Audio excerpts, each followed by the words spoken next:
And I tell you this, my breakout moment in broadcasting was in Winnipeg doing the Wednesday lottery with Don Whitman. And my favorite author, you can see there's a lot of books in behind me here. My favorite author is from Steinbach, Manitoba. Her name is Miriam Taves, and she moved up. Great story about Miriam. Her father, Mel, ran a school in Steinbach, but on weekends for pin money, he would sell his eggs up in Winnipeg. He would drop off containers of eggs. So at one point, he was getting ready to marry a woman named Elvira, who would be Miriam Taves, the author's mom. And he wanted to build a house just like one he'd seen in Winnipeg dropping off eggs. So Elvira says, well, what's it like inside? He says, oh, I have no idea. I just drop the eggs on the veranda and I move on. She said, well, you got to look inside to see if it's a house worth building. He says, I can't ask to go inside. I'm an egg deliverer. She said, leave it to me. So they go up to Winnipeg from Steinbach.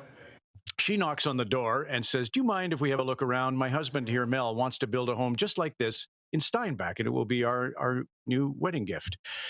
And the guy says, come on in. It was Bill Mosienko. Bill Mosienko holds the record for the fastest hat trick in NHL history. He scored 3 goals in 21 seconds. And that just proves he's a good egg. Oh, sorry, there's a pun.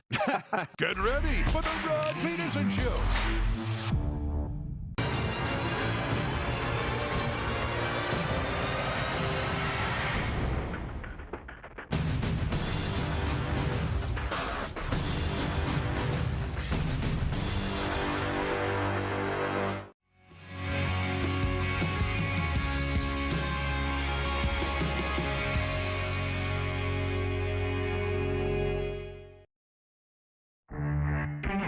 Right now. Yeah, Rod's not here, so I'm hosting the show. How about that? Good day. Welcome to the Rod Pedersen Show. Darren DuPont with you here. And just before showtime, everything goes to hell. No, my notes didn't print, but I got them here. We're all good. How are you doing? Hope you're having a great day. Look, it is a gorgeous day. You can't see outside the windows in the GTA, but it is spectacular. Sun shining. It's been 28 degrees all week. I know in the prairies it's been cold. I see you. I see you guys covering up your tomato plants at night. I see the wind coming in, a little bit of rain. The rain is okay. I'd like the seeding to get done first, I think. But I think you'd also be pretty happy for moisture anytime you can get it. Just saying hello to some birthday people having their birthdays today. Sending out a couple of texts on the text line. It is open, 902-518-3033. That is open now. We say good morning to those of you west of here on this Thursday. Ryan in New York says, good day, Rod Squad. Got a new coach in the Garden State. Should I temper my expectations for Sheldon Keefe? That's coming up a little bit later on. No, you shouldn't. I think you should be excited. Forget about what somebody else says during the breakup about, your partner, about Sheldon Keefe. Don't listen to Leaf fans. Okay, he didn't win in the playoffs, but you need to get to the playoffs. You need to be good. I think New Jersey fans should be excited about Sheldon Keefe. Just look at his record. He had a great record, playoffs aside, but a great record in Toronto, playing with some tough, different personalities in a tough market with lots of pressure. I'm okay with Sheldon Keefe in New Jersey. I think he'll be okay. They got a good young team, and he'll be a great coach, I think. So that's pretty good. Jenna's watching in Southern California. Yes, morning out there, just past 9 a.m. So good morning, Jenna. Hope you got your coffee on. We've shifted a little bit. You know what I started doing? I started drinking orange juice again. I don't drink orange juice. I never have juice in the house. Don't really drink much pop. But I started drinking orange juice. Buy a container and I'll drink it. I probably won't buy another one, but I've had enough coffee this morning. Having a little orange juice here this morning. So Carlos in Indianapolis, good morning. Patrolman Pete, good morning. He's disappointed in the CEBL result from last night. Tough one for the Winnipeg Sea Bears.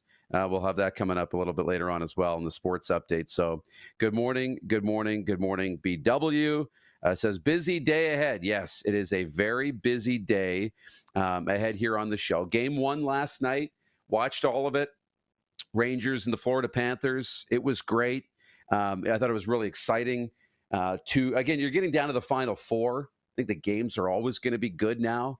Even when they're not, they're still going to be good. So it was a 3-0 win for the Florida Panthers. And a great game last night. We'll get into that a little bit later on. To recap this past week, and coming up on the show today, Darrin Bauming from Bonfire Sports in Winnipeg. He'll be alongside later on here in hour one from Winnipeg Blue Bombers training camp. They are coming off the loss in their first preseason game to Saskatchewan. They're off this week. They'll play again on the 31st. So Darrin Bauming in hour one, and Brien Ray to help get us set for game one tonight.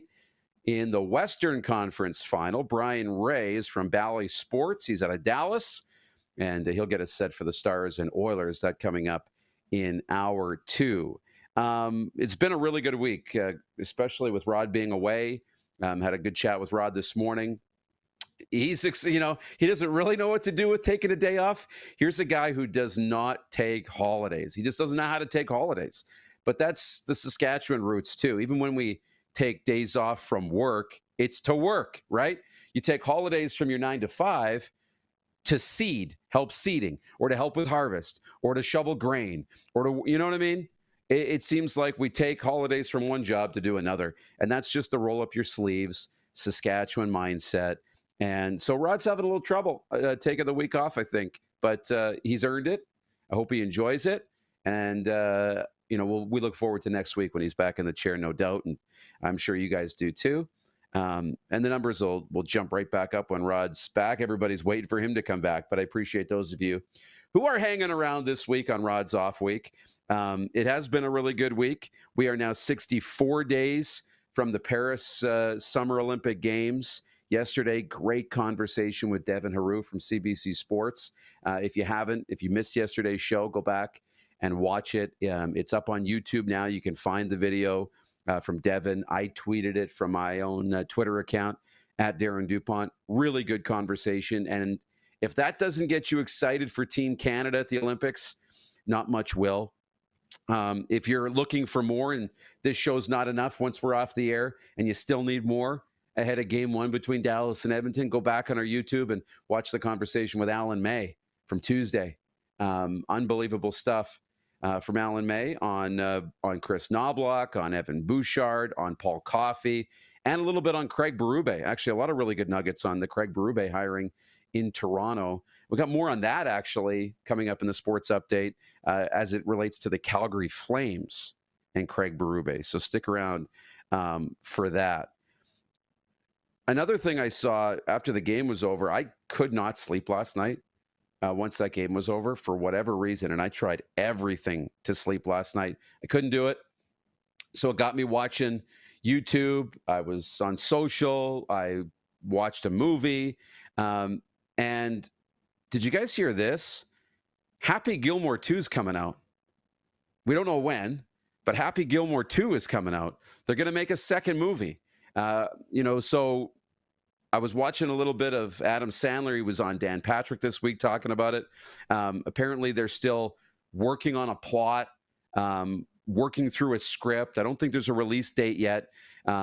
He's, potentially going to see John Daly in the movie, maybe going to see Tiger Woods in the movie. I don't really know what the plot line's going to be for Happy Gilmore 2, but sounds like Happy's going to be a little older. He's going to kind of be the old guy on tour, and maybe some young guys come into play and take his spot. But Happy Gilmore 2 might be one of the movies I'm most excited for. This summer, I'm really excited for Deadpool and Wolverine, the third installment of the Deadpool franchise. When they bring in the Wolverine, that's going to be fun. What movies are you excited to check out this summer at the Landmark Cinemas? There's a new piece of the Mad Max trilogy. Clark, have you watched the Mad Max movies? Have you seen any of these? Oh, he just stepped out for a second. Okay, thanks, Jordan. Have you seen the Mad Max movies, Jordan? Geez, I haven't. No, I haven't. I watched the trailers and they look great. I see the cast is good, action, everything seems really good. The reviews are fantastic. It's won awards. But at the same time, when I'm ready to sit down and watch a movie in Mad Max, I pull it up on streaming. I'm just not compelled to watch it. So I don't know. Maybe it's one of those where I got to rip the Band-Aid off and watch it. So there you go. Jenna's looking forward to Oilers Stars tonight. Robert Campbell says, good morning from Vegas. Canada leading Slovakia 3-1 in the third period of the World Hockey Championship. It's quarterfinal day in Prague. And thank you for the update. I will look to you guys, the Rod Squad, to keep me up to date on that. We'll check in on that a little bit later on. There is tennis going on right now ahead of the French Open and Roland Garros quarterfinals at the World Hockey Championships. 2 games early, and then 2 games coming up just as we get off the air. Canada in action right now against Slovakia. Monty's watching. Good morning, Monty, over there in Saskatchewan. And thanks for tuning in. Allie says the old Mad Max are my favorites. Yeah, I haven't seen any of them. And that would have been the Mel Gibson Mad Max that Jenna mentions here in the chat. So the people like Mad Max. Okay. Maybe that'll be my homework tonight after the Oilers and Stars, is to watch the first Mad Max. Now, for those of you who've watched Mad Max, do I need to go back and watch, what was it, from the 70s or the 80s or the 90s? Do I got to go watch the old Mad Max? Or can I start with, is it Tom Holland? Not Tom Holland. Tom Hardy. Thank you, Clark. He's back. Tom Hardy is in the Mad Max. Do I start with Tom Hardy Mad Max? And is there 1 or 2 of those? Like, I'm kind of starting from square one here. So we'll find out what's going on with Mad Max a little bit later on tonight. Okay, hit the quick 6 show horn. We've done this long enough. And let's get to last night.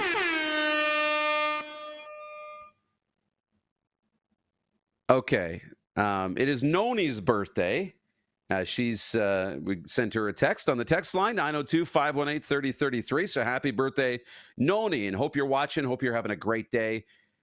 Gorgeous day here. Not sure what it's like in Calgary this morning, but happy birthday. Okay, the big story, and it's not the Stanley Cup playoffs, okay? We might have to wait till next segment to get into the Stanley Cup playoffs because we're blowing through the opening segment here. But the big story, the WNBA to Toronto has been officially announced this morning at a press conference in Toronto. The Kilmer Sports Ventures held the press conference. It's headed by Toronto businessman Larry Tannenbaum. Tannenbaum set to be paying $50 million for the team. He said the team will also play some games in Vancouver and Montreal. They're going to begin play in 2026. The official announcement was made Thursday morning at a press conference in downtown Toronto. Here's who was there. Everybody. Prime Minister Justin Trudeau was there. Ontario Premier Doug Ford. Rapper Drake was there. And the Raptors, Scotty Barnes was there. Kyle Lowry, a former Raptor, was in the building. They're set to play. Yeah, pretty awesome. They're set to play out of the Coca-Cola Coliseum, home to the Toronto Marlies. It's where the PWHL's Toronto team played their playoff games, seats just under 9,000 people. And probably play some games at Scotiabank Arena at times. So congratulations to Toronto, Larry Tannenbaum, the WNBA, and everybody. Exciting day, and the countdown to 2026 is on. Point 2, Game 1 goes to the Panthers last night. Florida skated out to a 3-0 win over the New York Rangers. Tough moment in that third period, 1-0 for Florida. It was back and forth. Actually, it was 1-0 in the first period, kind of late in the period. And then Braden Schneider, hello, Prince Albert Raiders, and Brandon Weekings, had a breakaway. And we find out this kid's had 3 breakaways already. Hit the post, beat Bobrovsky, couldn't beat the post. Turns out that was the best chance the Rangers were going to get all night, and they won 3-0. Tough moment in the third period. It was still 1-0 when a centering pass in front of the Rangers net on a odd man rush situation, broken play, turnover. Alexei Lafreniere deflects the puck between the legs of Igor Shesterkin and into his own goal. Turned out to be the insurance marker. They added an empty net goal and won 3-0. Man, did the Rangers push in that third period, though. They really did. They had some great chances, and Sergei Bobrovsky was on the case, man. Hat tip to Jay Onright. Bobrovsky was on it. He was on it last night. Looked very, very good in the hockey game. Yeah, he was good. What were the final shots in that game? The Rangers put up 24 shots. Bob stopped all of them. Florida ended up with the 27. Florida was good in the face-off dot. Both teams, Florida was 0 for 3, and the Rangers were 0 for 2 on the power play, but they had a power play in that third period. New York did. Was very close. As expected, Florida was the more physical team. They played a physical game. But here's probably the biggest stat of the night. Giveaways, turnovers, giveaways. Florida committed just 2 giveaways the whole night. The Rangers turned the puck over 12 times.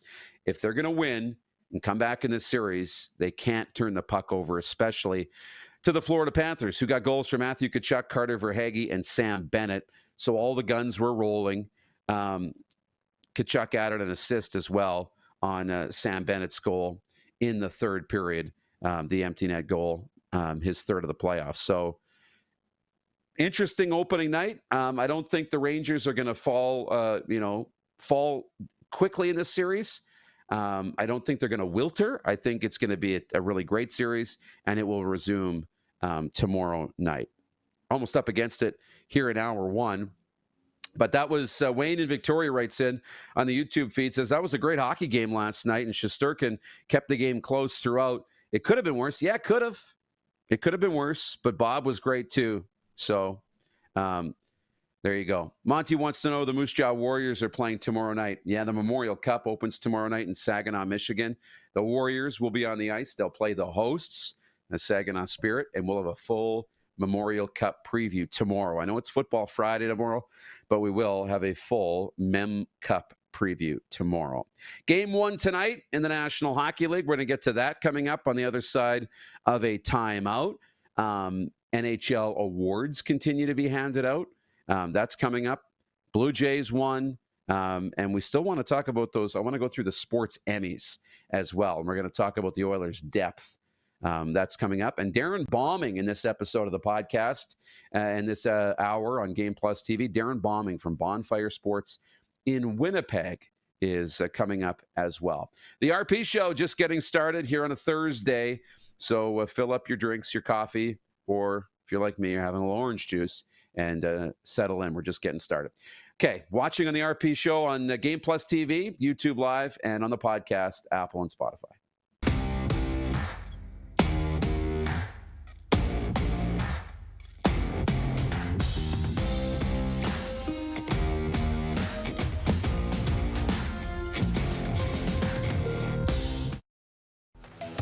The live sports experience is changing.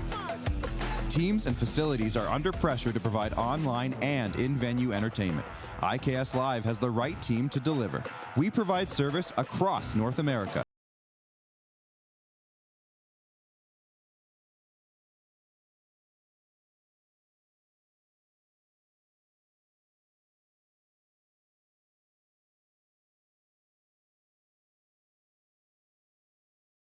We're all capable of doing more. More speed, more reps, more commitment to getting every detail perfect. And that's why it's important we never miss a donation appointment.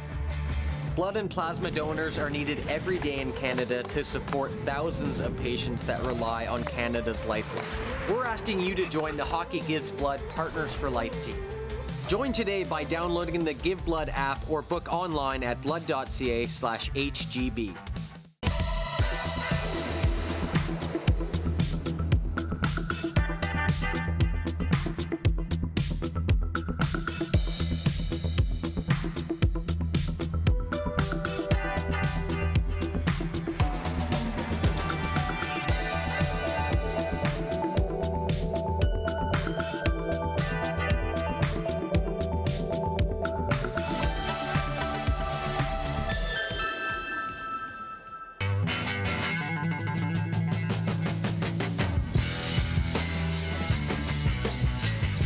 Did you know that you can help save a life? And you can start right now. Stem cells from male donors increase chances of positive outcomes for patients, yet they only make up 40% of our registry. Today, there are hundreds of people in Canada searching for their life-saving match. You can be a patient's best hope. Be a hero by registering with Canadian Blood Services Stem Cell Registry now. Does this look familiar? Your fans deserve an incredible arena experience. It's time for an upgrade. Stunning graphics. Revenue opportunities are just the beginning with our in-venue display systems and scoring technology. Let us help you find the best solution for your facility. EDG, always delivering the best fan experience.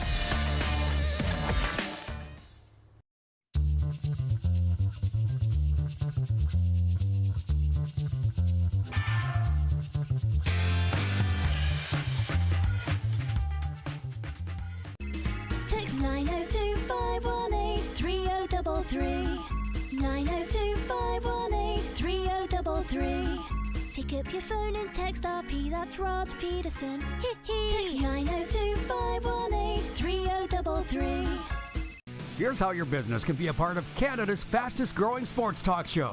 All you have to do is contact us, and we will tell you all about the dynamic and exciting marketing opportunities we have, utilizing a fully integrated 360-degree multi-platform. Imagine your business seen and heard across Canada on Game Plus TV and around the world on the Rod Pedersen Digital Network.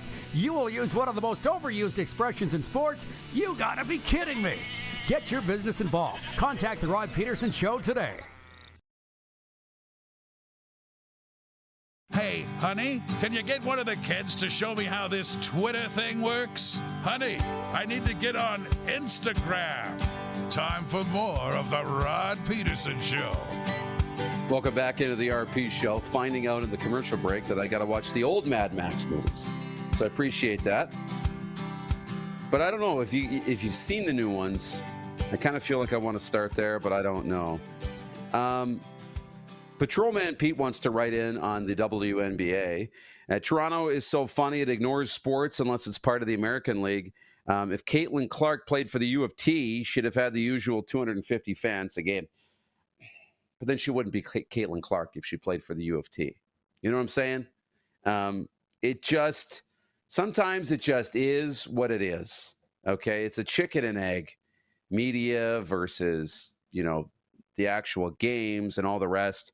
I don't know that I necessarily am ready to have that conversation. Okay, Canadians up 5-1 at the World Hockey Championships. Let's go to a sports update. Actually, we'll check in on the scores, the World Hockey Championship. Switzerland leads Germany 2-1. I believe they should also be late in that game. And 5-2 now. Canada over Slovakia. So the great collapse of the third period is on for Canada. Is that what we're finding out? If it was 5-1, they've had this MO of blowing leads, 6-1 against Austria, 3-1 against Czechia, but they always find a way to come back and win in overtime until they don't. Okay. Sports update. Florida Panthers took game 1 Wednesday night, their best of 7 Eastern Conference final with the New York Rangers after Alexi Lafreniere tipped a cross-ice pass between the legs of Igor Shesterkin and into his own goal in the third period. Florida won the game 3-0. Game 2 goes on Friday. Game 1 of the Western Conference final goes tonight in Dallas. Stuart Skinner is expected to get the starting goal for Edmonton. The PWHL final is enjoying another day off with the series tied 1-1. Game 3 goes Friday as the series now shifts to Minnesota. The Blue Jays bounce back Wednesday night with a 9-2 win, taking 2 of 3 from the White Sox. Chris Bassett pitched 7 scoreless innings, giving up 5 hits, striking out 4. The Jays now hit the road for 7 days starting tonight in Detroit. Kevin Gausman takes the mound for Toronto.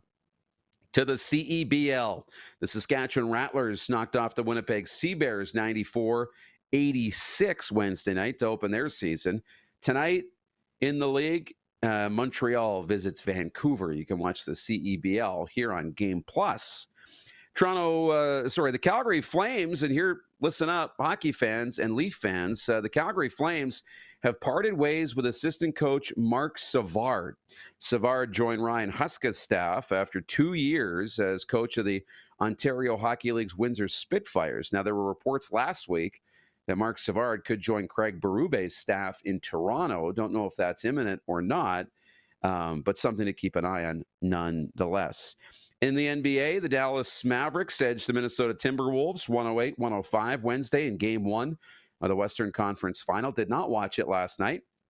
Tonight, Game 2 in the East, with the Boston Celtics up 1-0 over the Indiana Pacers. And to tennis, final tune-ups ahead of the French Open ended in the round of 16 for Denis Shapovalov Wednesday in Switzerland. He fell to Talon Griekspoor, the Netherlands, 6-7, 7-6, 6-3. Meanwhile, at the French Open, qualifying continues as 22-year-old Canadian Gabriel Diallo taking on American Alexander Richard. The American took the first set, 6-2. The Canadian bounced back, won the second set, 6-2. They were playing the third set. We'll update that a little bit later on.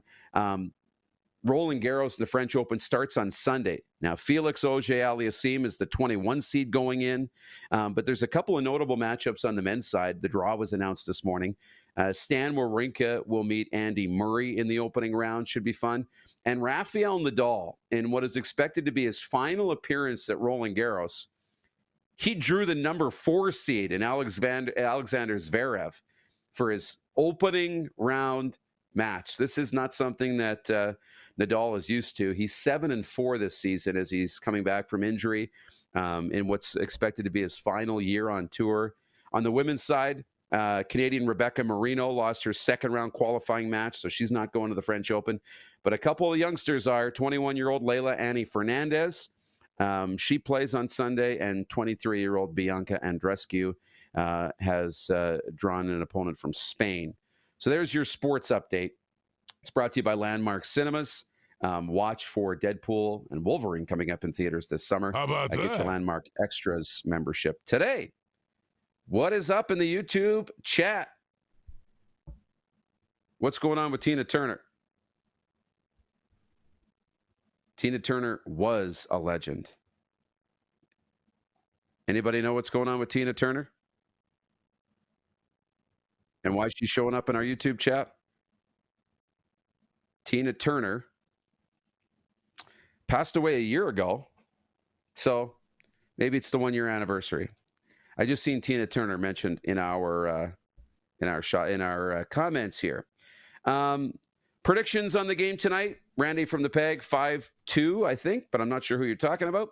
Allie in Texas says the Eastern Conference and Western Conference Finals are probably going to go to 7 games. I think 4 great teams left. Oh, 5-2 is the Canada score. There you go. Rupe Hintz is a game-time decision, I believe. He was day-to-day. We'll find out from Brian Ray coming up next hour if Rupe Hintz is going to play for the Dallas Stars tonight. But point 3 is that game tonight. The Dallas Stars hosting the Edmonton Oilers in round number 2. And it's the old adage of rest versus rust. Dallas, they ended their series with Colorado way back on May 17th. So when they hit the ice tonight, it'll be 6 days since they were last in the Stanley Cup playoffs. The Oilers coming off that tough 7-game series with Vancouver. Stars got through the Vegas Golden Knights and the Colorado Avalanche. Meanwhile, Edmonton beat Los Angeles, the Kings, and then the Vancouver Canucks in that 7-game series. So the poll question is this today. Our poll question, simply put, who wins Game 1 tonight? The Dallas Stars or the Edmonton Oilers? We pull up the results. You can vote now at rodpeterson.com. On Twitter, Dallas leading Edmonton. They have Dallas has 55.8% of the vote. Any idea what's going on YouTube? Oilers are 61% and Dallas heavy favorites at rodpeterson.com on the poll. So head there. You can vote now and get the rest, including Rod's commentary, available now at rodpeterson.com. I think the Oilers are going to win Game 1, and here's why. It's funny, and I'll talk a little bit later on. I want to get into the depth of the Edmonton Oilers, but the rest versus rust thing is interesting. Typically, and I just had this feeling, more often than not, I believe teams that are coming off a long, grueling series sometimes play better in game one. Now, does it translate to the course of an entire series? Not really. But in game one, sometimes it's easier to keep riding the momentum on a short rest than it is to have 6 days off. You forget that intensity. You forget that pace. You forget, all of the things that go along with playoff hockey. And I don't think Dallas is going to come out and lay an egg in game one. They're coached far too good for that. Peter DeBoer is far too good of a coach. They're deep. They're loaded with veterans. We talked about 3 players with 1,000 games, all looking for their first Stanley Cup. They've got leadership. Jamie Benn, Joe Pavelski, down that lineup. Goaltending. They're going to be okay. But I think Edmonton is going to be a little hungrier in game one, and I think Edmonton will win game one if I had to make a prediction. So I'll take the Oilers here in game number one, not the Dallas Stars. I mentioned this yesterday.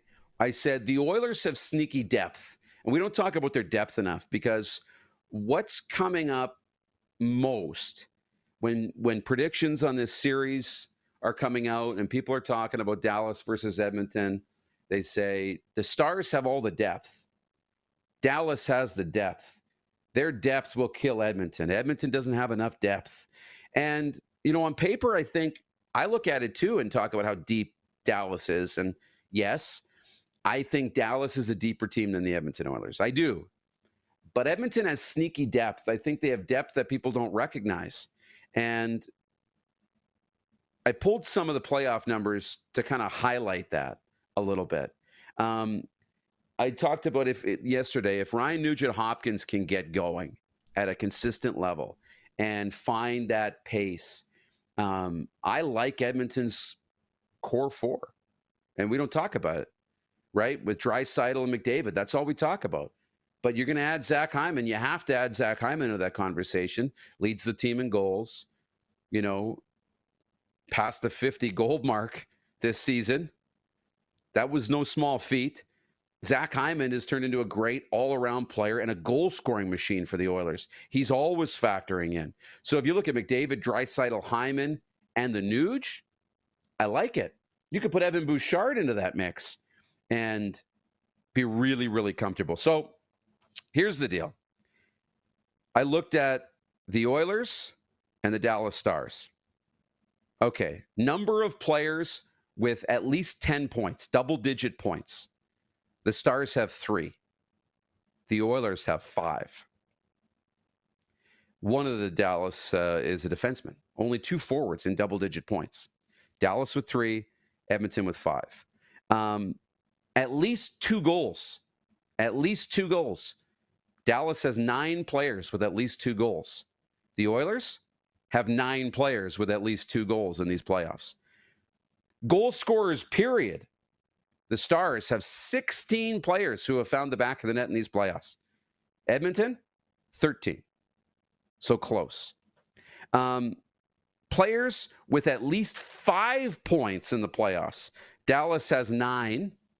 Edmonton has 5. People wanted to talk about Edmonton's plus minus and how some of their forwards are, have horrible plus minuses and they're not contributing. Players, forwards with a minus, okay, a plus minus, that's minus. Dallas has 5 forwards that are a minus this season, this playoffs. Edmonton has 6 who are a minus. So it's not this massive depth discrepancy. And to be honest, when you watch the games, Edmonton generates a lot still when McDavid and Draisaitl aren't on the ice. Doesn't always lead to goals and scoring, but they generate more than people think. And so I think for Oiler fans, don't be so quick to dump on the depth of your team. Ever since the move came behind the bench to Chris Knobloch, this team has gotten better. The depth has gotten better. Even if the scoring comes from your top 6, the bottom 6 still holding their own. And I think this is going to be a really, really great series. Jen writes in and says, can't be sloppy in your own end. Nope, you can't. You can't at all. Allie in Texas writes in and says, Dallas does not have luck with game ones. No, they sure don't. Hasn't gone their way so far. Anyways, it's going to be great tonight. We'll have more on game one coming up a little bit later on and into next hour. Brian Ray of Bally Sports in Dallas will join us to preview the Oilers and the Dallas Stars. We'll shift to football and a little bit of hockey with Darrin Bauming of Bonfire Sports next. He's in Winnipeg, writes for NHL.com. But it's training camp in Winnipeg. The Blue Bombers falling last weekend to the Saskatchewan Roughriders, 25-12 in the preseason game. They're off this week. And then back in action on the 31st. I believe they play Calgary. I got this in here somewhere. So that's going to be fun. Going to talk about that. Rick Bowness is up for the Jack Adams Award. It was handed out last night. Talk about that and more with Darrin Bauming of Bonfire Sports. When we return, the RP Show is live across YouTube if you're watching, listening on the podcast, or as always, coast to coast on the Game Plus television network.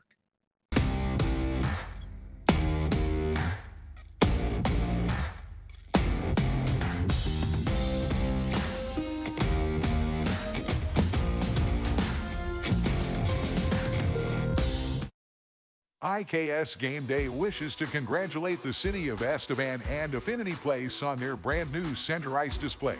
This state-of-the-art score clock features 5 LED faces with full motion graphics, scoring integration, and our new Halo mounting system.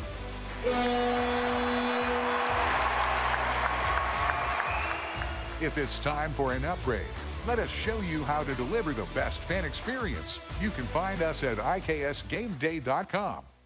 The race for the Cantera Seeds Cup continues on Flow Hockey TV.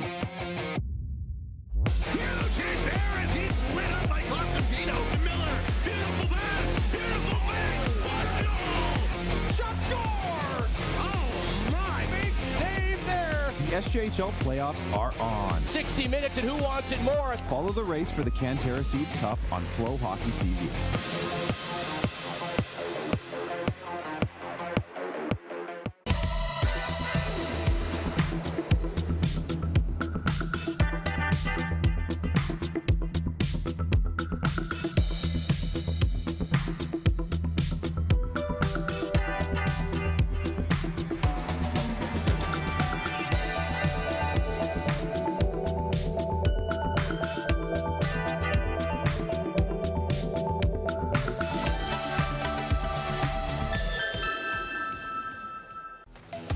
The live sports experience is changing. Teams and facilities are under pressure to provide online and in-venue entertainment. IKS Live has the right team to deliver. We provide service across North America and produce the best fan experience, in the seats or streaming to you.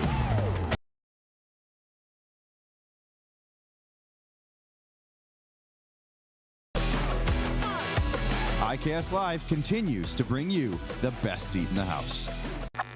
Does this look familiar? Your fans deserve an incredible arena experience. It's time for an upgrade. Stunning graphics. Revenue opportunities are just the beginning with our in-venue display systems and scoring technology. Let us help you find the best solution for your facility. EDG, always delivering the best fan experience. We're all capable of doing more. More speed, more reps, more commitment to getting every detail perfect. And that's why it's important we never miss a donation appointment. Blood and plasma donors are needed every day in Canada to support thousands of patients that rely on Canada's lifeline. We're asking you to join the Hockey Gives Blood Partners for Life team. Join today by downloading the Give Blood app or book online at blood.ca/HGB. Here's how your business can be a part of Canada's fastest growing sports talk show. All you have to do is contact us, and we will tell you all about the dynamic and exciting marketing opportunities we have, utilizing a fully integrated 360-degree multi-platform. Imagine your business seen and heard across Canada on Game Plus TV and around the world on the Rod Pedersen Digital Network. You will use one of the most overused expressions in sports. You gotta be kidding me. Get your business involved. Contact the Rod Pedersen Show today. Send us your opinions now. We won't victimize you unless you really deserve it. Now, back to your host, Rod Pedersen. Welcome back to the show. Okay, I'm getting to the bottom of Tina Turner, and I think the deal was she was in Mad Max. Tina Turner was in the original Mad Max. I did not know that. I did not watch the original Mad Max. Haven't watched the updated Mad Max. But I might have to. Let's go to Winnipeg and bring in Darrin Bauming. Bonfire Sports. Are you a Mad Max fan, Darrin? No, unfortunately not. But if you're into it, I don't know. I'm probably second guessing myself. I'm not. I haven't seen it. But it keeps showing up. And there's a new movie of the trilogy in theaters. It looks awesome. But every time I go to watch, every time I pull it up on streaming, it shows up as an option on the thumbnail. Nothing compels me to watch it. And now everybody in the comments is saying you got to watch the old Mad Max. It was great. So I don't know.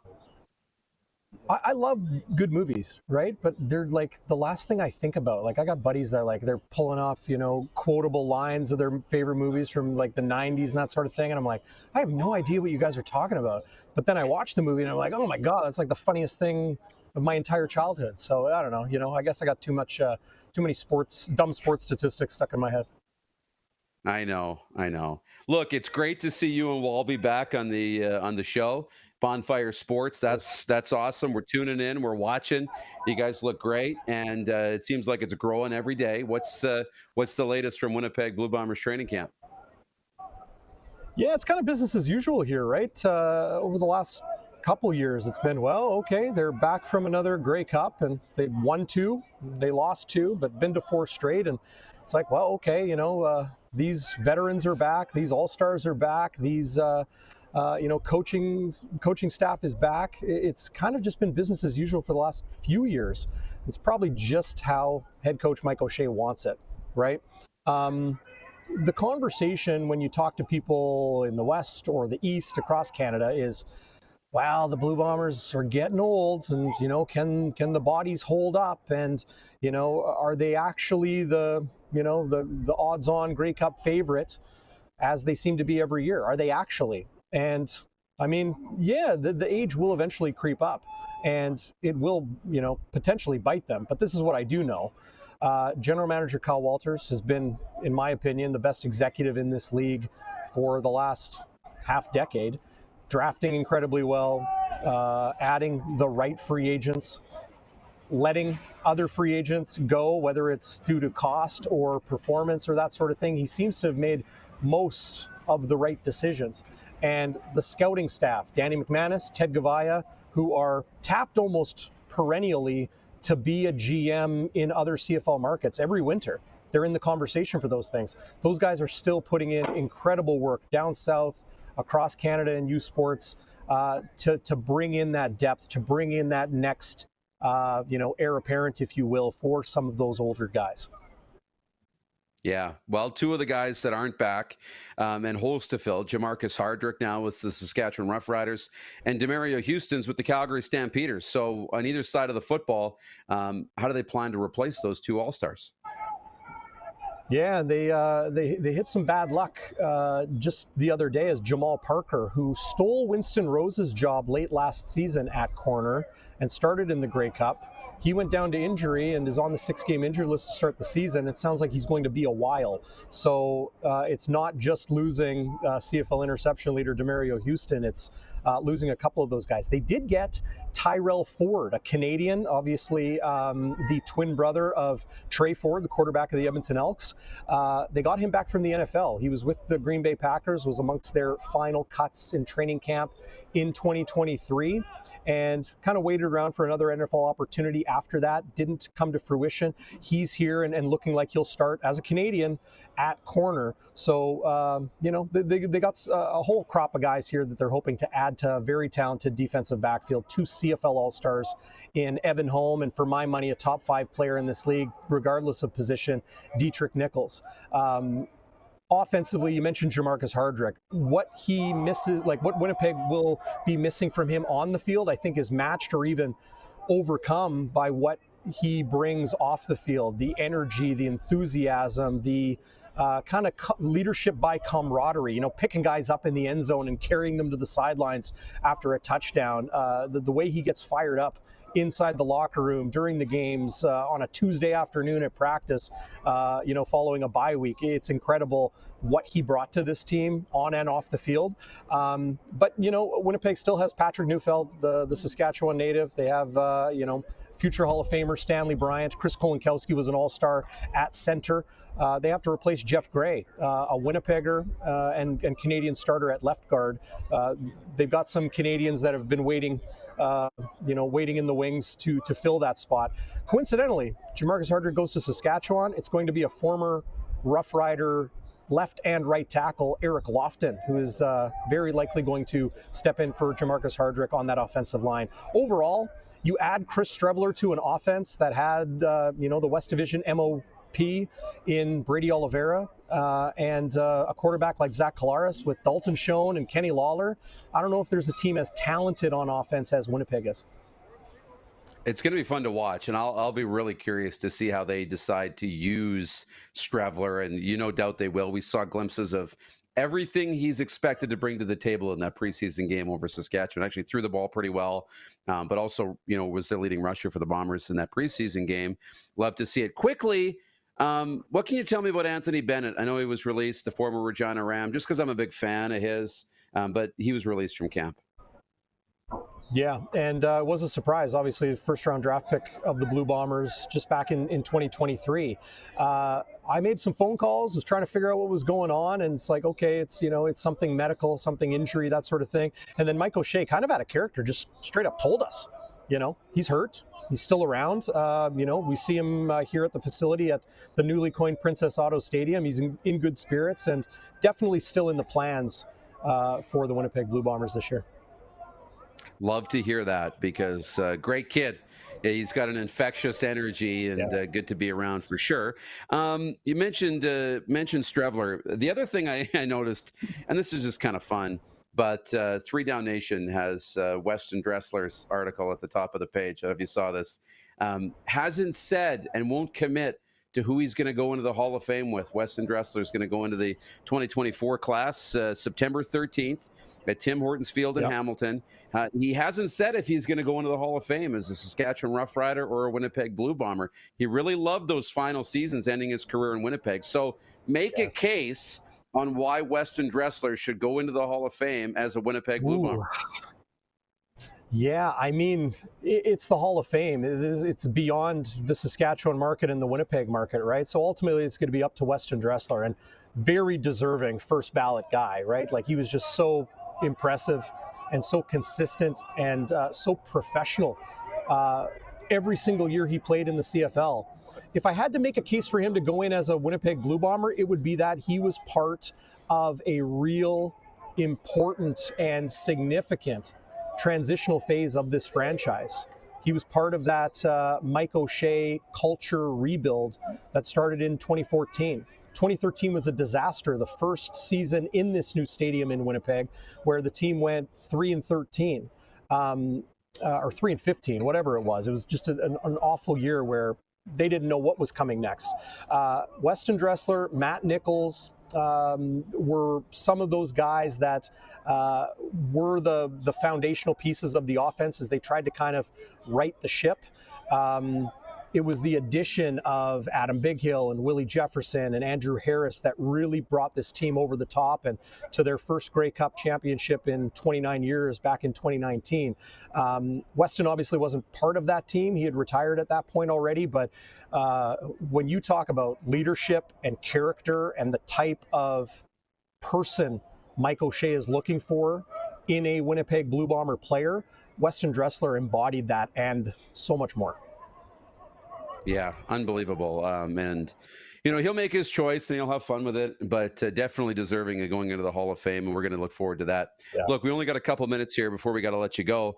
How much are you following the Winnipeg Jets amidst training camp and their search for a new head coach? Yeah, it'll be interesting. There's a lot of dissenting perspectives amongst fans and even media. We get into some good heated debates here in Winnipeg, but, a lot of people thinking it will be associate coach Scott Arniel, who stepped in for Rick Bowness when he had to step away from the team a couple times this year due to his health and the health of his wife. It's good for Rick Bowness that he's able to now transition into life. I mean, he's never going to be out of hockey, but after hockey. We know that the dominoes that had to fall were the Toronto Maple Leafs head coaching job, the New Jersey Devils head coaching job. There are other teams that need a head coach, and I think Rick Bowness will be involved in the Winnipeg Jets search for that next person, whether it is Scott Arniel, who's been here over the last number of years and was here in years past as well with the Manitoba Moose of the American Hockey League, or if it's somebody new to bring in, I don't know, in my opinion, what Winnipeg needs, and that is a bit of a shot in the arm. There is, I'll just speak bluntly, they need drivers. They need drivers on the ice. They need drivers in the locker room. I don't know if the existing talent and existing leadership core, talent core of this Winnipeg Jets team has that. I think they need the right coach to extract that from incredible on-ice talent that they do have. It'll be interesting to see what direction they go. It really could be one way or the other. It's interesting. Really looking forward to seeing who they decide. And lastly, who do you got tonight in Game 1, Edmonton or Dallas? Oh, I mean, Dallas is just so dang good. I'm pulling for Edmonton a little bit. I think it would be good for the league and everybody to see Connor McDavid in a Stanley Cup final, give him a chance to win his first cup. But man, I mean, the defense core, the goaltending, the system, the depth of offensive contribution that they get, it's going to be really hard for Edmonton, especially coming off a tough series against Vancouver. Game 1 in Dallas, I'll give it to the Stars. I don't think this series is going to go 7 games. No. Well, it'll be fun tonight, Darrin. Appreciate it. Enjoy training camp, and all the best. Great to be on with you, man. Talk soon.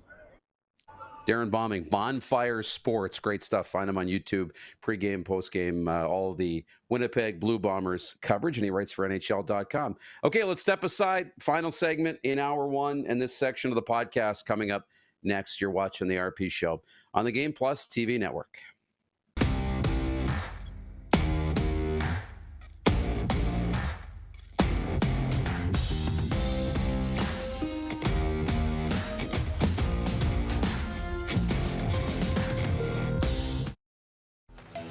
The live sports experience is changing.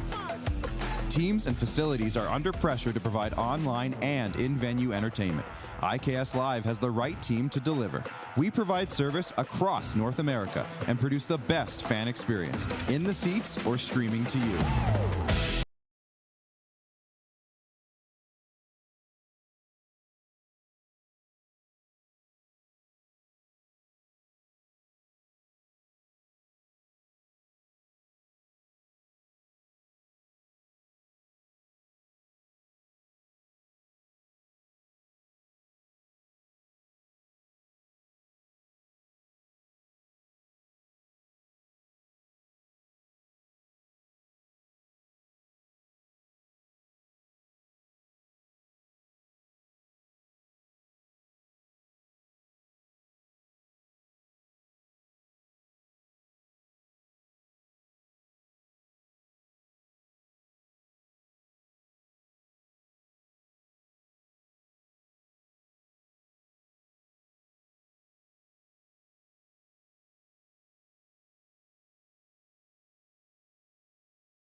ICAST Live continues to bring you the best seat in the house.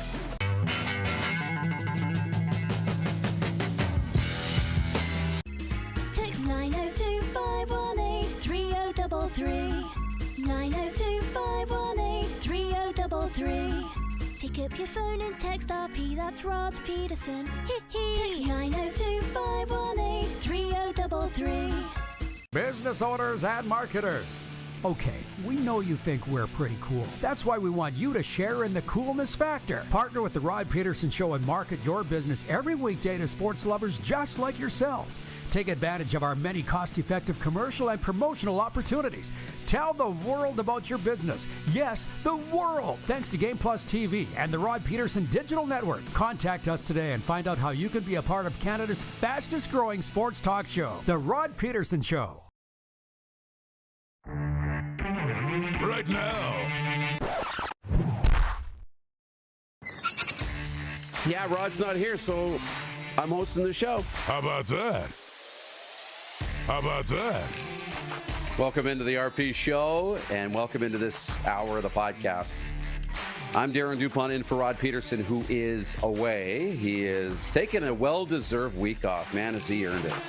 902-518-3033 is the text line. Write in now, rodpedersen.com, the website. You can vote on the poll question over there as well. It's all about Game 1 tonight, Dallas and Edmonton. Who wins Game 1, Oilers or the Stars? The Stars were winning on the vote earlier. We'll check into that later on. Brian Ray will be with us not too long from now, in about 20 minutes, from Bally Sports in Dallas to help us tee up Game 1 between the Stars and the Oilers. But did you see this? This is not sports related, but a city in Texas named Kyle attempted to set the Guinness World Record for the most Kyles in one place. You know how many people showed up to Kyle, Texas? 706 Kyles flew in and showed up in Texas this past Saturday. But they came well short of the world record. It was set in 2017 in Bosnia, where 2,325 people named Kyle showed up. It got me thinking a little bit. How many people have the same name as you or the same name as me? So I found a website. Actually, I literally just pulled it up here. How many Darrins do we think there are? I think this is going to give me an American number. How many Darrins are there in the USA? Clark, you want to venture a guess? At least 7. Yeah, and they all work for TSN and Sportsnet at one time or another. Guess, honestly. Okay, that's a decent guess. That's a really good guess. He said 78,000. Okay. It's the 632nd most popular first name in the USA, Darren. There are 101,654 people in the USA named Darren. That's hot. How about that? Okay, this is fun. Clark. How many Clarks do we think there are? What do you think? Less? You think Clark is less common than Darren? You're right. There's 42,234 people in the USA with the first name Clark. I did not think Darren was that popular. Okay. Jordan. He said it's going to be blown up. How many Darrens were there? 400,000? Was that the number? 100,000 is 100. There are 520,548 people with the name Jordan in the USA. 118th most popular name in the USA. How about that? There are, hey, I didn't see this. 387,000 of those are males and 132,000 Jordans are females. I won't go back and do Clark and Darren, but how about that? Hey, how about that? Tons of Jordans, yes, tons of Jordans. Tina Turner has shown up today because of Mad Max. It's the 1-year anniversary of her passing tomorrow. curious about that. The WNBA was announced to Toronto today. That came down before the show, the press conference. Larry Tannenbaum dropping $50 million to get the WNBA to Toronto, but why not? It's going to be awesome. And everybody was there. The Premier, the Prime Minister, Drake was there, Scotty Barnes and Kyle Lowry were there. Going to be pretty great. Florida Panthers took game 1 over the New York Rangers last night. 3-0. They open up a 1-0 series lead in their best of 7 that remains in New York tomorrow night, Friday, for game number 2. And game 1 tonight, Oilers and Stars, and the great rest versus rust debate. Dallas hasn't played since the 17th. It'll be 6 days between games for the Stars. Meanwhile, the Oilers coming off that tough 7-game series with Vancouver. More on game 1 coming up next segment. In about 10 to 15 minutes from now, Brien Ray will join us from Bally Sports in Dallas. But point 4 today, the NHL awards, and the Jack Adams Award was announced. Rick Tocchet, the Vancouver Canucks, winning the Jack Adams Award. So congratulations.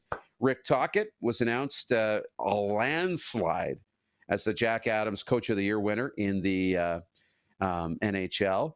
483 points. He had 82 first-place votes. Andrew Brunette of the Nashville Predators, second in voting. So Rick Tocchet, 483 points. Andrew Brunette, 145. And then Rick Bowness, 75. So it was a landslide. You get points for first-place votes, second and third, allocated as 5-3-1. So 5 points for a first-place vote, 3 points for a second-place vote, and 1 point for a third-place vote. So we knew that Tocchet, Brunette, and Bowness were the finalists, and that's the order they finished. Rick Tocchet, 82 first-place votes. Andrew Brunette, just 8. And Bowness, 5. So it was a landslide. We all kind of thought Rick Tocchet was sitting pretty good. What's interesting to me is, while Andrew Brunette had 28 second-place votes, more than anybody else, he also had more third-place votes than anybody else at 21. Rick Bowness had 17. So some of those votes were spread out a little bit.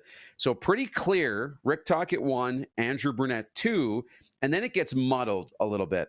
So here's how the votes turned out, okay? Rick Bowness was 3 with 75 points. Peter Laviolette of the New York Rangers was 4th with 66 points. I can see it. President's Trophy. Chris Knobloch of the Edmonton Oilers finished 5th in voting with 64 points, just 2 points back of Laviolette. So Knobloch, very deserving. He took over that Oilers bench after that disastrous start. And you feel bad, but, he came in and righted the ship, and look where they are now, into the Final Four. Paul Maurice of the Florida Panthers, number 6. Paul Maurice had 1 first-place vote. So some people thought Paul Maurice was the Coach of the Year. And, hey, look, he came down to the wire to potentially be the President's Trophy winners, too. They had a great season in Florida, and they're in the Final Four. I can't argue with Paul Maurice getting a first-place vote. Knobloch had 3 first-place votes. Here's one. The first head-scratcher comes in at number 7, and it's Spencer Carberry of the Washington Capitals. Spencer Carberry in Washington had 4 first-place votes. More first-place votes than Paul Maurice. More first-place votes than Chris Knobloch. Scratch my head a little bit. Rod Brind'Amour finished 8th.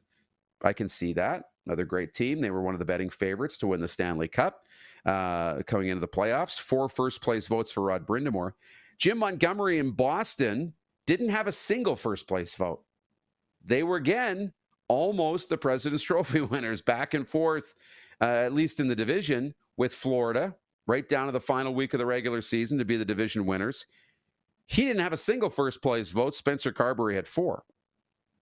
Peter DeBoer in Dallas. This is where it gets a little bit, we had to wait till 10th to get to Peter DeBoer in Dallas, who had 2 first-place votes, 2 second-place votes, and 10 third-place votes. Peter DeBoer, hell of a coach, and just continues to find ways to get his teams into the conference finals. Peter DeBoer finished in 10th. John Cooper was 11th. Nobody else had a first-place vote, by the way. now. John Cooper had a couple of had 6 second-place votes, 5 third-place votes. John Tortorella of the Philadelphia Flyers finished 12th. And Mike Sullivan of the Pittsburgh Penguins had a single third-place vote. A single third-place vote to finish in 13th. Which Mike Sullivan's the big head scratcher. The Pittsburgh Penguins didn't make the playoffs, right? Which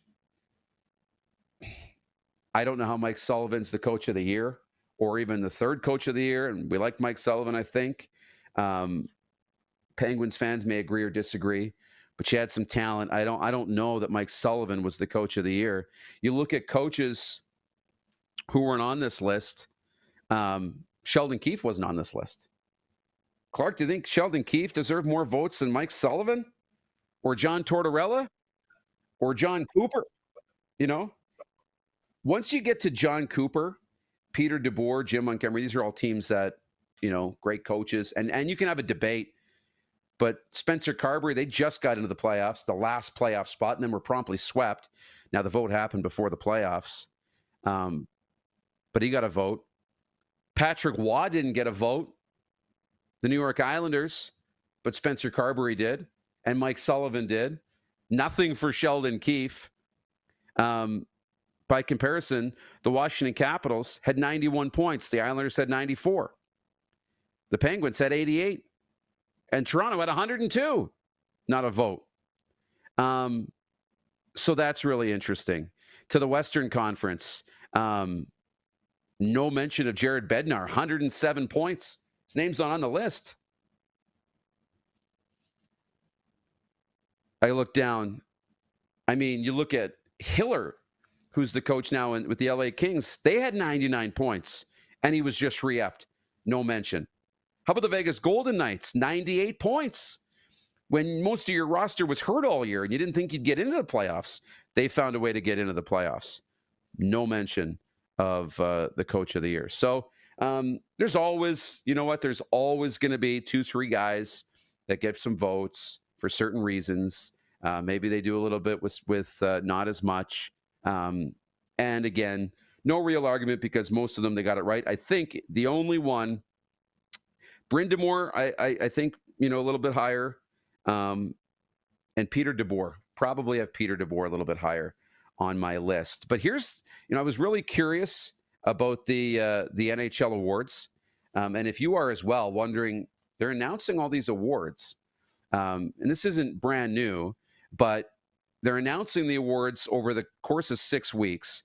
The awards will be held in Las Vegas at the Fontainebleau on June 27th. Now, between now and then, the awards are going to be announced. So back on May 14th, the Mark Messier NHL Leadership Award was announced. Jacob Trouba, the defenseman for the Rangers, was given that one. The player who exemplifies great leadership qualities to his team, both on and off the ice. So Jacob Trouba won that one. The next day, on the 15th, the Bill Masterson Memorial Trophy went to Connor Ingram of now the Utah somethings, was with the Arizona Coyotes. The Selke Trophy was just announced a few days ago on the 18th. Alexander Barkov of the Florida Panthers, won an award, beat out Austin Matthews for the best defensive forward, the best forward that excels the defensive aspects of the game. And then the Jack Adams Award being announced last night to Rick Tocchet. So next up on May 28th will be the King Clancy Memorial Award. On May 30th, they'll announce the Lady Byng Trophy.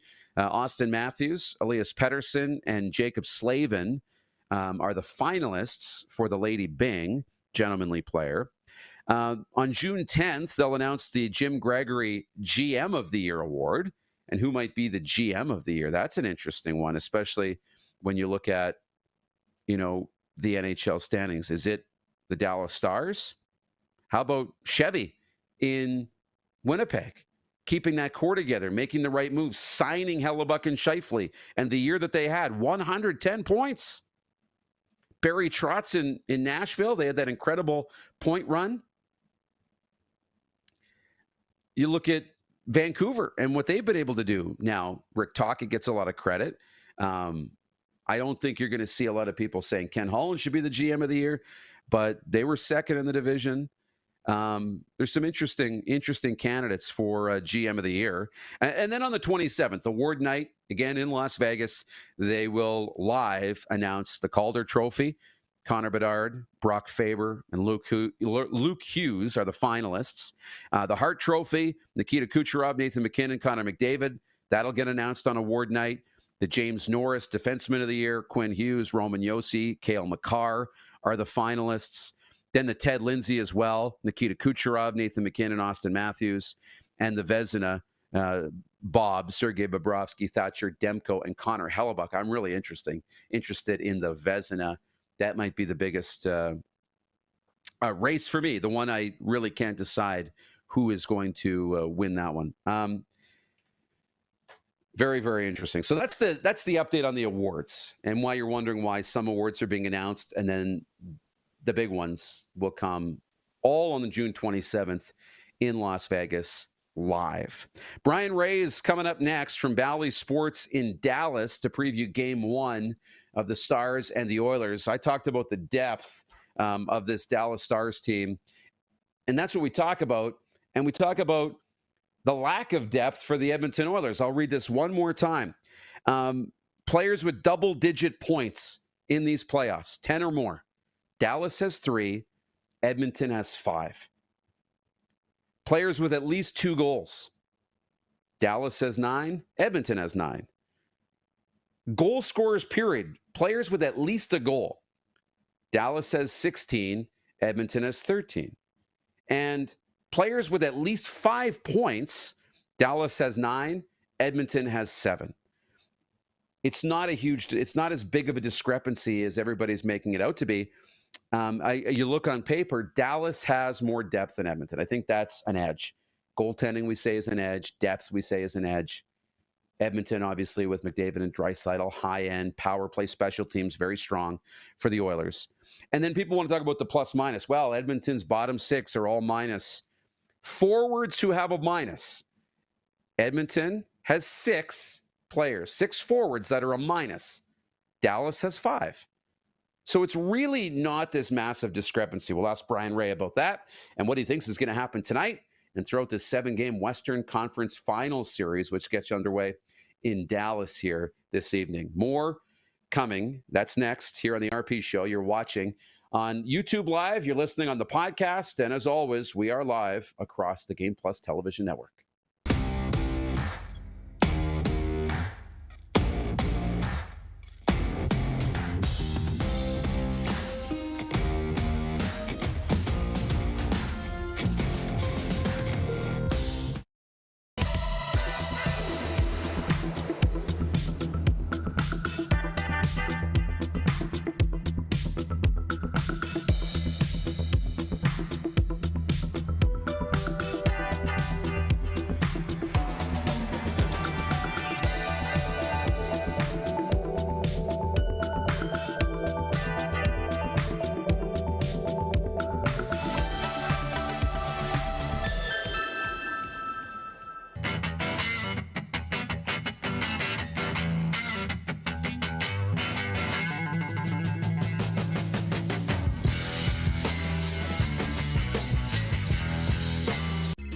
Text 902-518-3033. 902-518-3033. Pick up your phone and text RP, that's Rod Pedersen. Text 902-518-3033. We're all capable of doing more. More speed, more reps, more commitment to getting every detail perfect. And that's why it's important we never miss a donation appointment. Blood and plasma donors are needed every day in Canada to support thousands of patients that rely on Canada's lifeline. We're asking you to join the Hockey Gives Blood Partners for Life team. Join today by downloading the Give Blood app or book online at blood.ca/HGB. IKS Game Day wishes to congratulate the city of Estevan and Affinity Place on their brand new center ice display. This state-of-the-art score clock features 5 LED faces with full motion graphics, scoring integration, and our new Halo mounting system.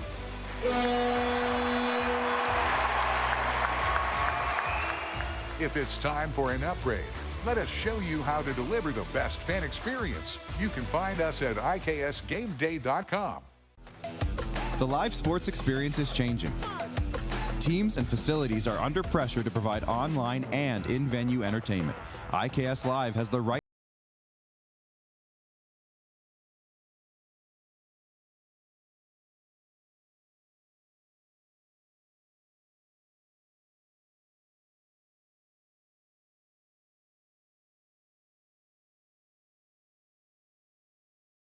the best seat in the house. Nestled in the scenic Qu'Appelle Valley, just 20 minutes northwest of Regina, is one of the finest golf courses in all of Saskatchewan, the Deer Valley Golf Club. The clubhouse has a full-service restaurant, and customers can enjoy a casual dining experience with spectacular views of the golf course and valley. A fully stocked golf shop, staffed by PGA of Canada professionals, is equipped to meet all of your golf apparel and equipment needs. Book your tee time, family event, or corporate tournament today at the Deer Valley Golf Club. Call 306-731-1445. Here's how your business can be a part of Canada's fastest growing sports talk show. All you have to do is contact us, and we will tell you all about the dynamic and exciting marketing opportunities we have, utilizing a fully integrated 360-degree multi-platform. Imagine your business seen and heard across Canada on Game Plus TV and around the world on the Rod Pedersen Digital Network. You will use one of the most overused expressions in sports. You gotta be kidding me. Get your business involved. Contact the Rod Pedersen Show today. Send us your opinions now. We won't victimize you unless you really deserve it. Now, back to your host, Rod Pedersen. Welcome back to the RP Show. Here on a Thursday, Rod is enjoying a vacation, but he'll be back in the chair starting on Monday, so you can stay tuned for that. Darren DuPont in with you. And we're having a lot of fun, especially on the opening couple of nights of the Stanley Cup playoffs. Last night, Florida, 3-0 win over New York to draw first blood. And tonight, in Dallas, the Oilers and the Stars will connect. And we'll have more on that coming up throughout the hour. But right now, we go to Dallas, the site of Game 1 tonight. Brien Ray's with us from Valley Sports. Hey, Brien, how are we doing on game day? I'm doing good. I think we're all excited down here. Is Rod actually on vacation, or did he just want to take in the Florida Panthers series without having any obligation? Because if that's the fact, we now know where his loyalties lie. Yeah, exactly. No, he's actually out of Florida. It was too hot, and I think he's coming back to Canada. So maybe he's going to be in Edmonton for games 3 and 4. We'll find out. But 6 days off. That's the first question. You know, between games, go back to May 17th for the Stars. It's that age-old battle of rest versus rust, and game 1s haven't been that kind to the Stars in these playoffs. Well, game 1s haven't been kind to the Stars in these playoffs or last year's playoffs, but so far, knock on wood, if you're a Dallas Stars fan, that hasn't deterred them in these playoffs. I do think on the 6 days off, the rest versus rust argument, I feel like every player that I've spoken to, you know, when this has randomly come up over the years, when you get this deep into a playoff run, it's take the rest. Any chance you get to take the rest, regardless of how it comes or when it comes or how lengthy of a stretch it comes, take the rest wherever you can find it. So I think if you're a team like Dallas in particular, you were rolling 5D essentially for your first 2 rounds until Alex Petrovic picked up some shifts as that number 60 in that last game against Colorado. Roope Hintz is not going to play tonight. He continues to be day-to-day. We'll see if he becomes a factor in game 2 or game 3. Having those extra 2 or 3 days of rest, I think for Dallas in particular, was vital for them. And we'll see how that plays out as the series goes along. Yeah, I was wondering about Roope Hintz listed as day-to-day if he would be able to go tonight. So we find out he won't play tonight. Where do you sit on the depth conversation? You know, that's an edge for Dallas. You look on paper, they're getting contributions throughout that lineup. And when I look at even the job that Sam Steele and that fourth line has done for the Stars, it's been awesome to watch them play. But nobody's talking about Edmonton, and they're getting more contributions throughout their lineup, and especially their back end. So I think it's more of an intriguing matchup than maybe people are giving them credit for. Well, I agree with you that not a lot of people are conversing about the Edmonton Oilers' depth, but it does. I will tell you the Dallas Stars have had the conversation, and Peter DeBoer has been very quick to acknowledge that regardless of what people may think or how things look on paper, you're dealing with a team that after that dreadful start was essentially the best regular season record from, what was it, mid-November, late November on, after the hole they had to climb themselves out of. You don't do that with one line and one pair. So there are clearly guys who play hockey on the Edmonton Oilers side of things. And I even look at it from a statistical standpoint. All right, McDavid is McDavid. Draisaitl is Draisaitl. Zach Hyman may have had the quietest 50-goal season that nobody's discussed that I can think of in my tenure, 15 years working in hockey. And on top of that, I know Evander Kane hasn't been a heavy noisemaker throughout these playoffs, but it's not like he's just, some run-of-the-mill guy they've picked up off the street. When you name those four players, you can load them up hard and heavy, which Edmonton likes to do when it comes to power play situations, or you can sprinkle those four players throughout your top two or your top three lines, depending how the flow of a game is going or what the scenario of a game is. So there's a little versatility to the Edmonton Oilers, and the Dallas Stars are certainly aware of that. I think from the Dallas perspective, the depth has been their bread and butter all season long, and they had the 8 20-goal scorers, and they've had different players emerge at different times throughout the playoffs. I think without Rope Hintz, this is still a to-be-determined situation because Peter DeBoer had to move some things around for Game 6 against Colorado without Rope Hintz. And the first two periods, it was not going well for Dallas. They were not getting heavily outplayed or completely swarmed, but they just did not have a lot of bite or a lot of push offensively. Peter DeBoer switched a lot of those lines around in period 3, and then things clicked and they started to take off. That's the same lineup, that period 3 and overtime lineup that we're going to see at the start of Game 1 here against Edmonton. How that grouping plays without Rope Hintz against Edmonton remains to be seen versus how they played against Colorado. So I would say there's a lot of unknowns still sitting out there here with the depth on both sides. On paper, I understand why people might lean towards Dallas, but I think also those unknowns could make Game 1 very entertaining in some kind of way. Like, who knows what way it could be entertaining, but I think it could be a very entertaining game tonight in some fashion. I agree. You got to tell me about Peter DeBoer and what you learned from this coach, because I thought this was wild. He's made the Western Conference Finals 5 of the last 6 years with 3 different teams: San Jose, Vegas, and now the Dallas Stars. He made a cup final in 2012 with New Jersey. It just seems like wherever Peter DeBoer goes, your team is going to go a long ways in the playoffs. So there's 2 things that have jumped out to me about Peter DeBoer over the 2 years in Dallas. You mentioned the teams he's previously worked with. First of all, he seems to be very good at finding good teams, and then whether it's a missing piece or whether it's, call it a reallocation of resources within that team, maximizing what they have there and maybe getting an extra bump, an extra step, or an extra piece of success out of that team. He has a very astute ability to do that. Now, what goes into his secret sauce, I don't know. But he clearly has found a way to identify this because we've seen it on multiple occasions. Something that I've always enjoyed about Peter DeBoer, I grew up in a lawyer family. Father's a lawyer, brother's a lawyer. Peter DeBoer was a lawyer before he became a hockey coach.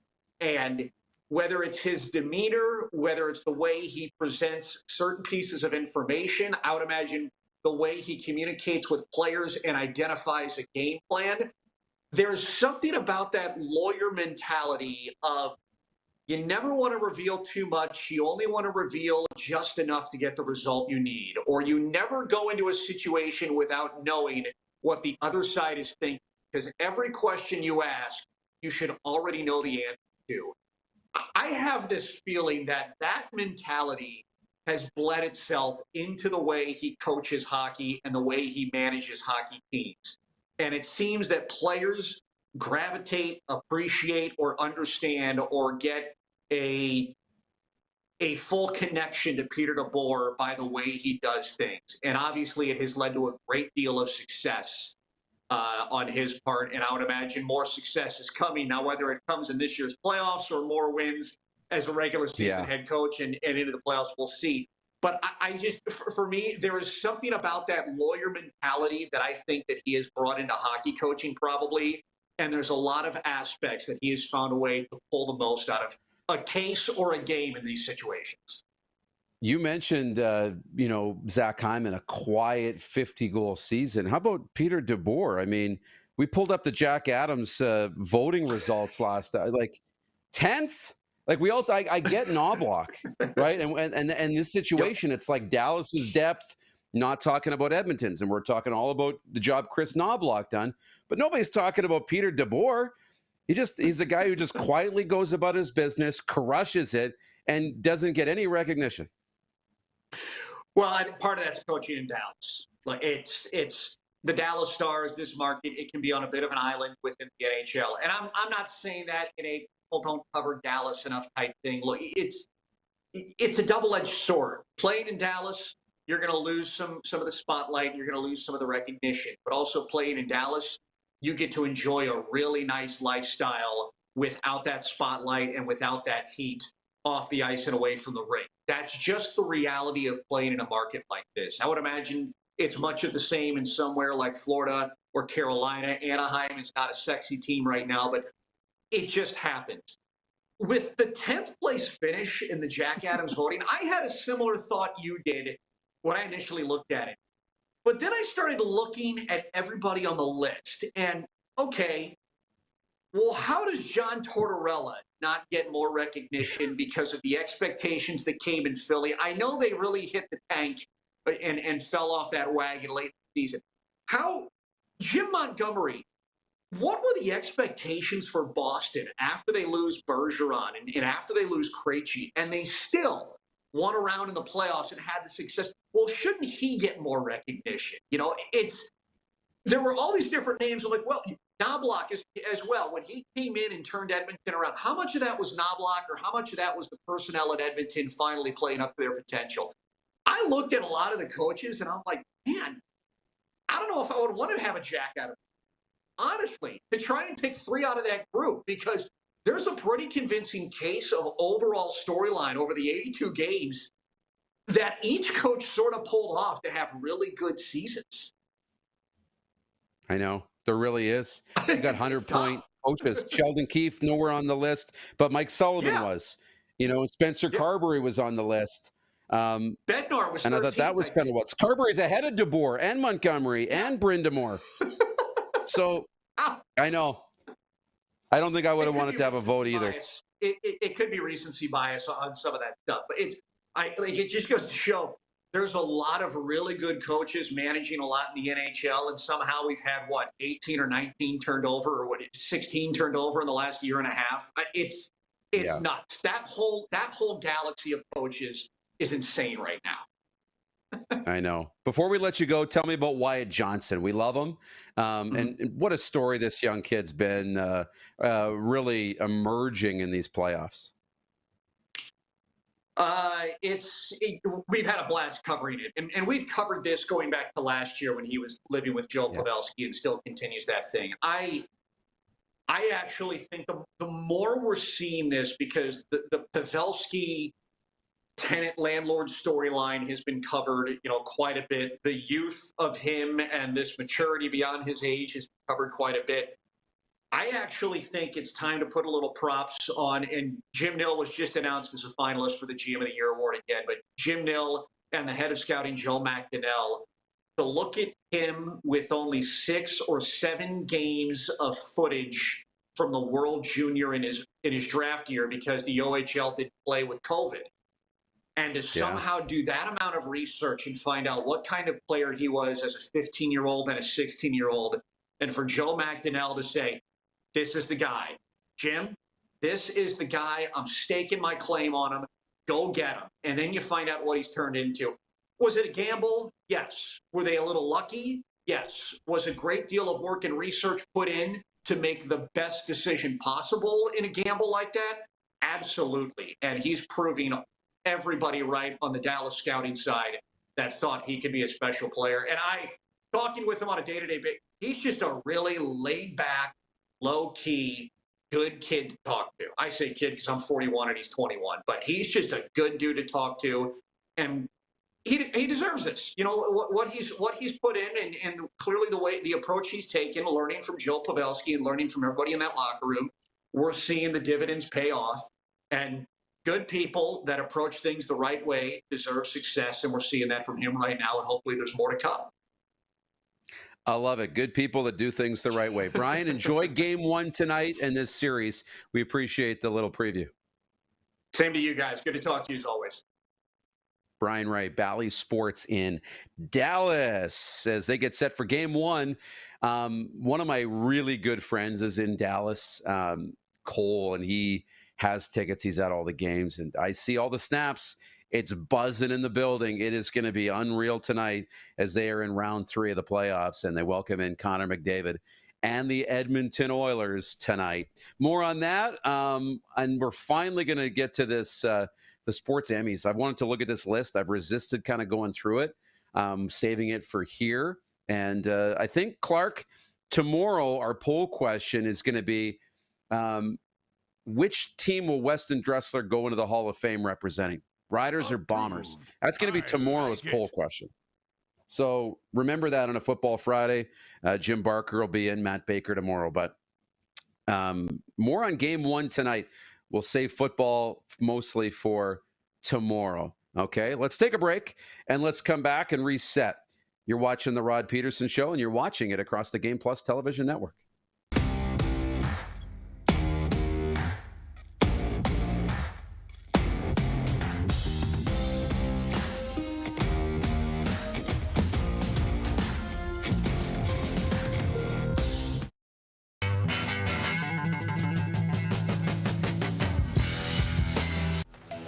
The live sports experience is changing. Teams and facilities are under pressure to provide online and in-venue entertainment. IKS Live has the right team to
Hi, my name's Logan Stankoven. And I'm Connor Bedard. We're both Hockey Gives Blood player ambassadors and proud to be blood donors. There are thousands of patients each year in Canada that rely on a generous stranger to save their life. Please book an appointment today to donate blood at blood.ca/HGB. Text 902-518-3033. 902-518-3033. Pick up your phone and text RP, that's Rod Pedersen. Text 902-518-3033.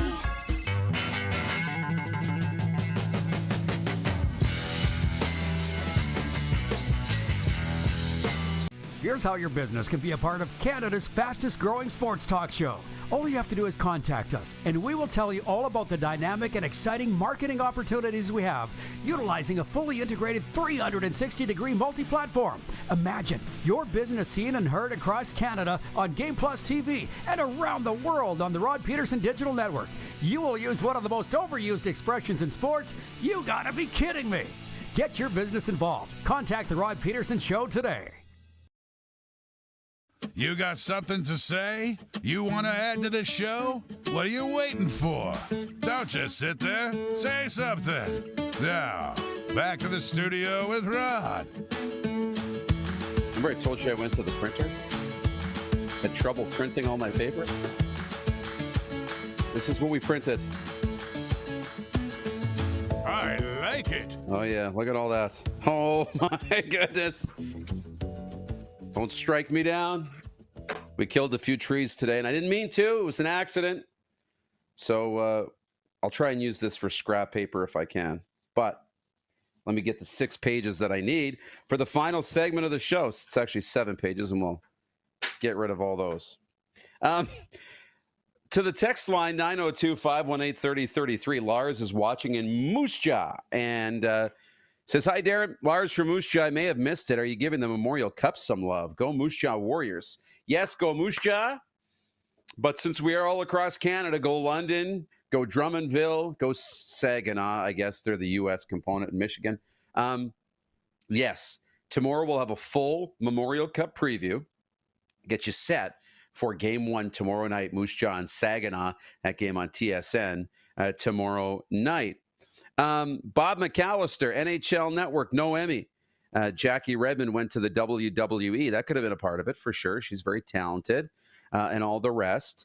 Who do we think is going to win tonight, and who do we think is going to score the first goal? The Dallas Stars were favored, at least on our poll on Twitter and at rodpedersen.com, but the Edmonton Oilers are winning the poll on YouTube. Let's take a look and see. Right now, the Florida Panthers are still the favorite to win the Stanley Cup, followed by Dallas, Edmonton, and the Rangers are in fourth. I'm just pulling up the game lines on DraftKings right now. The Dallas Stars are favorites by 1.5 goals. The over-under tonight is 6 goals in the game tonight. So expecting a little more high-scoring game, but Dallas at home favored to win Game 1. That's not terribly surprising, but interested in that. A quick sports update before we say goodbye today. The Blue Jays bounced back Wednesday, a 9-2 win. They took 2 of 3 from the White Sox. Chris Bassett, 7 scoreless innings, 5 hits, striking out 4. The Jays now on the road for a week. They start in Detroit. Then they'll play the White Sox again. Kevin Gausman on the mound tonight for Toronto. I think it's a 6:40 opening pitch Eastern. In the CEBL, after a win last night, the Saskatchewan Rattlers 1-0. They beat the Winnipeg Sea Bears in their season opener, 94-86. Tonight, Montreal visits Vancouver. Watch the CEBL on Game Plus. It's an off night in the PWHL. Series is even at 1. Game 3 goes Friday as the series will shift to Minnesota. After the Panthers took Game 1 Wednesday, we know Game 1 in the West goes tonight. Stuart Skinner will start in goal for Edmonton. No Rupe Hintz for the Dallas Stars. He remains out, listed as day to day. Canada and Switzerland are through to the semis at the World Hockey Championships in Prague, getting underway in about 25 minutes. The USA and Czechia. Sweden will play Finland in that one. In the NBA, Game 2 in the Eastern Conference Final goes tonight. The Boston Celtics up 1-0 over the Indiana Pacers. Game 2 tonight in Boston. Last night, Dallas edged Minnesota 108-105 to take Game 1 in their best-of-7 series. Okay, into the final minute, you said? Is that what I heard? Or 90 seconds? Oh, it was a 90. It was a 90. All right. So, to the YouTube chat. Thank you, Wayne, Randy. Great thoughts. Wayne says, that's what my wife and I do with our extra paper from the printer. I think he means scrap paper, right? Tossing it aside. Homework tonight, as we're into the final minute of the show. Oilers and Stars, Game 1. But I guess we all got to watch Mad Max, Fury Road. So Mad Max, we'll have a review on the show tomorrow. Mad Max, Fury Road. Coming up tomorrow, Jim Barker is on the show. Great update from football. I want to talk about NIL and how it may affect the CFL. We're going to do that tomorrow. Can NIL, name, image, likeness, you see it so much in U.S. college football. How does that affect the CFL? We'll talk to Jim Barker about that tomorrow. Matt Baker from the BC Lions. They're hosting the Grey Cup, and more tomorrow on a Football Friday. Thanks to Darrin Bauming, Winnipeg Sports, Bonfire Sports, and Brian Ray, Valley Sports in Dallas, for joining us. Enjoy Game 1 tonight. Thanks for watching. We'll see you tomorrow on Game Plus. McFly, hello.